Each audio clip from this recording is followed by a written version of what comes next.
பயனற்ற WhatsApp பதிவுகளால் கொள்ளையடிக்கும் sim card நிறுவனங்கள். பரிதாபமான நிலையில் உள்ளவர்கள் குறித்து வாட்ஸ்அப் பதிவுகளை பகிருங்கள், அவர்களுக்கு ஒரு பதிவிற்கு இவ்வளவு பைசா கிடைக்கும் என்ற ஏமாற்று பதிவுகளை நாம் பார்த்திருப்போம். இப்படி லட்சமாக சிம் கார்டு கம்பெனிக்காரன் எப்படி தருவான் என்பதை நாம் சிந்திக்க வேண்டும். இவர்கள் சொல்லும் இப்படிப்பட்ட பாதிக்கப்பட்டவர்களை சந்தித்து நாம் எப்போதும் உறுதி செய்து கொள்வதில்லை. இதனாலேயே சிம் கார்டு நிறுவனங்கள் நம்மை சுலபமாக ஏமாற்றுகின்றனர்.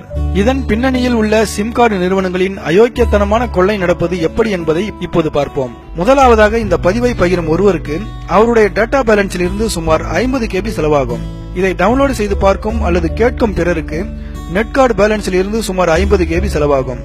ஆக ஒரு குரூப்பில் இருக்கும் மொத்தம் 100 பேரும் இந்த பதிவை பார்ப்பதாலோ அல்லது ஷேர் செய்வதாலோ சுமார் 5 GB வரை செலவாகிறது.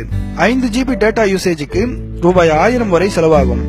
இந்த 1000 ரூபாயில் 20%, அதாவது 200 ரூபாய் இந்திய அரசாங்கத்திற்கு வரியாகவும், நெட் கார்டு விற்கும் கடைக்காரனுக்கு 5% கமிஷன் போக மீதம் உள்ள 750 ரூபாய் சிம் கார்டு கம்பெனிக்கு தான் போகும். இப்படித்தான் ஆக்சிடென்டில் கண்ணு போச்சு, காலு போச்சு, காது போச்சு, குழந்தைகளுக்கு இருதயத்தில் ஓட்டை விழுந்துருச்சு, குழந்தை வயிற்றில் கத்தி போயிருச்சு, பிறகு இந்த சாய்பாபா படத்தை பார்த்த உடனேயே 10 பேர்களுக்கு ஷேர் பண்ணுங்க, உடனே நல்ல செய்தி வரும், அலட்சியப்படுத்தினா ரத்தம் கக்கி சாவிங்க என்று கடவுள்களின் பெயரை சொல்லி ஷேர் செய், நல்லது நடக்கும், இல்லனா கெட்டது நடக்கும் என்றும், மேலும் இந்த நெட்வொர்க்குக்கு ஷேர் செய்தால் 10 GB 3G இலவசம் என்றும், இப்படி புதுசா எதையாவது எழுதி பேசி இது மாதிரி குரூப்களுக்கு அனுப்புவார்கள். இந்த மாதிரி சோகமாக பேசி இதை நீங்கள் குறைந்தது 10 குரூப்ஸுக்கு அனுப்பு என்பார்கள். ஆக ஒரு குரூப்புக்கு 100 பேருக்கு அனுப்பும் போது சிம் கார்டு கம்பெனிக்காரனுக்கு சுமார் 750 ரூபாய் வரை லாபம் கிடைக்கும். இப்படி பல ஆயிரம் பேர்கள் இப்படிப்பட்ட உதவாக்கரை மெசேஜ்களை ஷேர் செய்வதால் பல கோடி ரூபாய்கள் சிம் கார்டு முதலாளிகளுக்கு கொட்டுகிறது. ஆனால் நமக்கோ அல்லது பாதிக்கப்பட்டவர்களுக்கோ 10 பைசா கூட போகாது.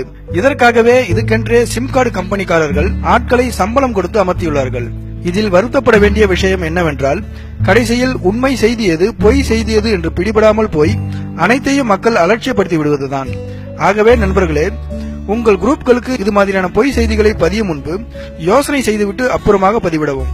இது போன்ற செய்திகளை பதிவிடுவோரை குழுவிலிருந்து நீக்குவது பயனளிக்கக்கூடியது.